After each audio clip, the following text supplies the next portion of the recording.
The Bank of Canada has just made its trend-setting rate decision, deciding to hold rates at 5% for the second consecutive meeting, not changing interest rates. The Bank of Canada holding their rate at 5%, which is the highest level that we have seen in this country since 2001. Now, coming into the decision, this was widely expected, that the bank was unlikely to change interest rates in either direction. And this is for a couple of reasons. One, the most recent print on inflation showed that things had started to cool down. The Bank of Canada's own Business Outlook survey suggested that businesses were getting nervous about things like demand.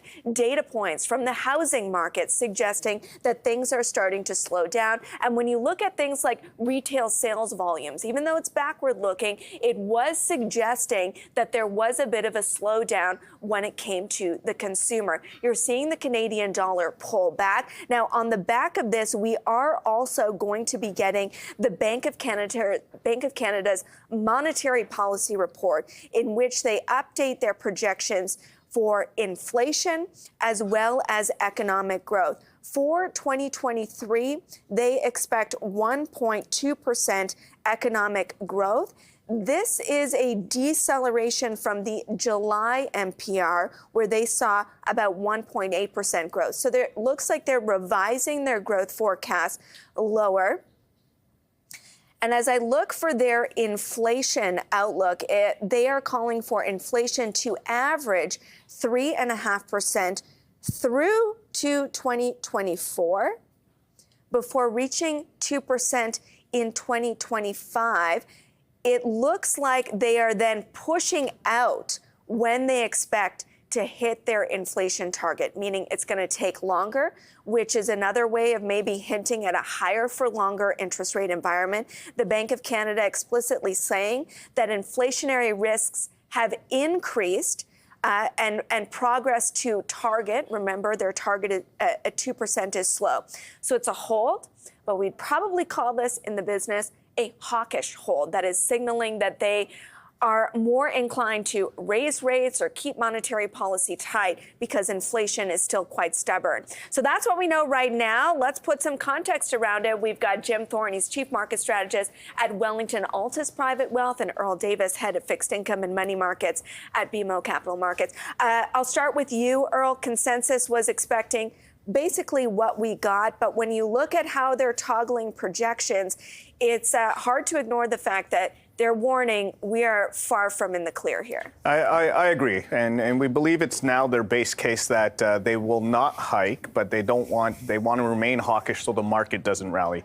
Remember, when they paused in January, they removed their hawkish bias, and that's when you got a lot more purchasing of houses, as well as other things, and they want to prevent that this time along. I guess the question is, and Jim, I'll bring you in on this, February to now is a very different. Does a hold this time mean something different than it did in February because of all that underlying slowdown we seem to be seeing? Yeah, when you look at the data, the economy is dramatically slowing. You know, I ignore what the rhetoric comes from the Bank of Canada. Just look at CN numbers today.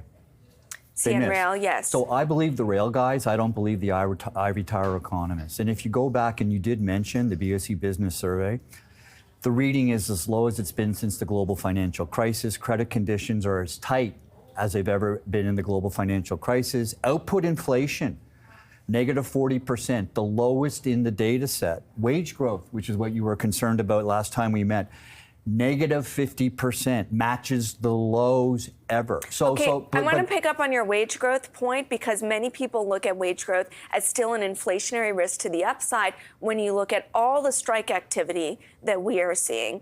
Maybe Earl, you want to pick up on the point, and then... Yeah, actually, I'm going to give you a counterpoint to CN. What about Coca-Cola this week? Higher earnings, higher sales, higher prices. Inflation's still very much there, and that's more broad in regards to the retail aspect of that, and that's what the central banks are concerned about. I agree with CN. It's more of a forward-looking indicator, but right now it's the higher aspect. Coming back to wage growth, yeah, that's the extending out when you get back to 2% is worrisome. You know, projecting 3.5%, and let me tell you, they've been below. Inflation has consistently been above the Bank of Canada projections over the past 2 years. that impels or compels unions to seek higher wages, 5, 6, 7, instead of 2 and 3. I want to just put some more context around that. I'm comparing the September statement to the October statement. In October, and this was not mentioned in September, but in this statement, they explicitly talk about wages and the fact that wages are still growing around 4 to 5%. The bank's preferred measure of core inflation is showing little downward momentum. You guys can keep talking about the rhetoric that comes out of the Bank of Canada. It's not rhetoric, these are statements. So let's go back. Retail sales, negative 3.11% delta relative to the 20-year average. You guys think that retail sales in the economy are strong? The data says it.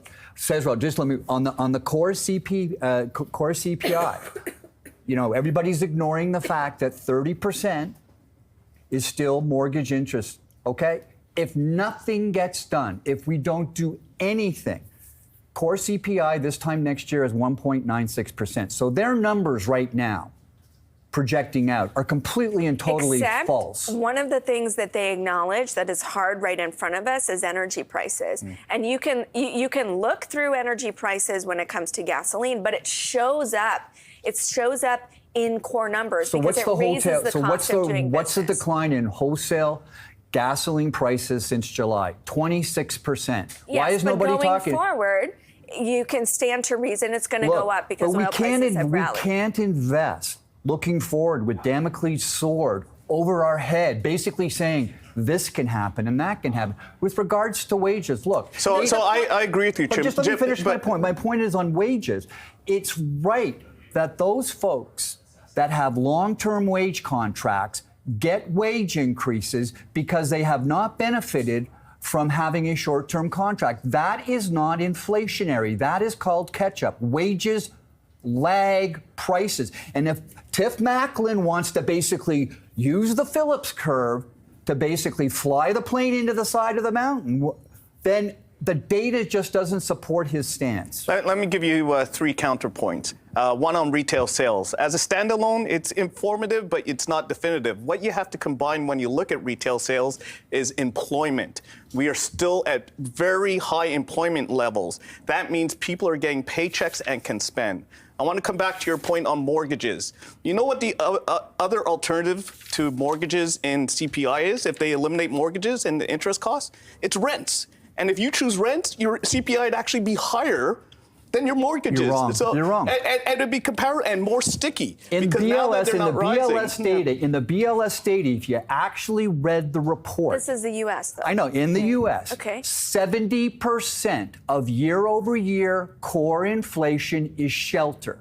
70%. So all I'm trying to say is you need to be intellectually consistent. And I look at CN. I look at the head of Bank of America, who says that spending, this is the largest bank in the United States, saying spending, he was on the record, spending is back down to 2016 levels where we had low growth and low inflation. The risk that we have here is exactly the risk that happened in the United States in 2008, that the Fed has the Bank of Canada has over-tightened. And the credit market and the equity markets are saying that Canada, you can say whatever you want, that Canada is no longer a safe place to invest. Amber, I think what you're seeing here is a difference between a strategist and a risk taker. Okay. My job is not to be intellectually right. My job is to be right on the markets and make money for our investors, which is what we're doing. Excuse me, my call this year was the NASDAQ 100, sell the TSX. That is a 38% delta. So I don't know what 38% means in Canada or BMO, but positive 38% is a specific number, all right? And it's good, right? And what I'm trying to say is you want to own the bond proxies in this country? You want to own your bank? Go for it. But you don't like that. What? You don't like that trade. You don't want to go into the bond proxies? No. Okay. Because if he's right, look at the credit. If you look at the credit that exists on the balance sheets of this country, right? Look at banks in this country have yet to basically renew the mortgages of everybody that bought. That's right. And it is specious to assume that that is not going to have significant downward effect on the economy. I'm just going to bring it back to our viewers because there's a bunch of market reaction to go through and a bunch of new details in the statement. So the Bank of Canada maintained their rate at 5%. They reduced their outlook for growth at the same time that they pushed out, it looks like, their ability to hit their inflation targets. Part of that, they acknowledge, is because of rising energy prices. But they also added language that seems quite hawkish. Governing Council is concerned that progress towards price stability is slow and inflationary risks have increased, and is prepared to raise the policy rate further if needed. Now, that kind of threat of raising was in the September meeting, but the fact that they're lamenting that price stability is slow. But what's interesting, Earl, when you look at the reaction in the market, maybe we could put up the Canadian dollar, for example, because that language sounds hawkish, and yet you have the Canadian dollar selling off. You've got the bond market selling off, the Canadian, although we're seeing a sell-off in kind of everything, so we can locate it within that. But is there a chance that because they lowered their growth outlook, the market is choosing to say that's dovish? I'm going to ignore what you're saying about inflation, and I'm going to look at if growth is going to wobble like that, the bank is going to be forced to act. I mean, I'm trying to understand. This seems like a hawkish statement, but the Canadian dollar is selling off in a material way. Yeah, I think this allows us to talk about the U.S. market. I think the path you just went down is plausible if you look at Canada as a standalone basis. But what's happening, and one thing we didn't mention in regards to another reason why the Bank of Canada didn't hike today, is we've seen significant moves in 10-year and 30-year bond yields since the last Bank of Canada meeting. Part of that reason is the central banks are alluding to pausing hikes. So what happens, it's like a balloon. If you pause hikes, that means you're not fighting inflation right now. The long end of the market starts fighting inflation through risk premium. And we're seeing that, and that tightens financial conditions, which impacts corporations. Remember, the overnight rate, what the Bank of Canada does, affects retail, affects floating rate, affects some and cost of leverage. The long-term rate it impacts capital and capital costs to grow. So what we're seeing now is that increase in that impact. The U.S. dollar gets more bid in that impact, and think it reflects geopolitical. Is that not going to complicate the battle on inflation? The Canadian dollar, this is not just a sell-off. Today, it's hitting a 7-month low. That tends to mean you kind of import inflation through that weaker currency. How should we think about that? Yeah, and this is the thing why we're getting higher yield treasury yields as well, because when the central banks, Canada, Japan, Europe, defend their currency, that means they sell U.S. treasuries to get the U.S. dollars to buy back their currency, sell dollars. So what the impact is here is higher yields, stronger dollar, higher yields. You get this loop that calls for higher yields. Having said that, we think this quarter, which will go well for you in the sense, is going to be peak rates across the curve. See, I disagree. This Last is and I point, want and to then we got to go to break.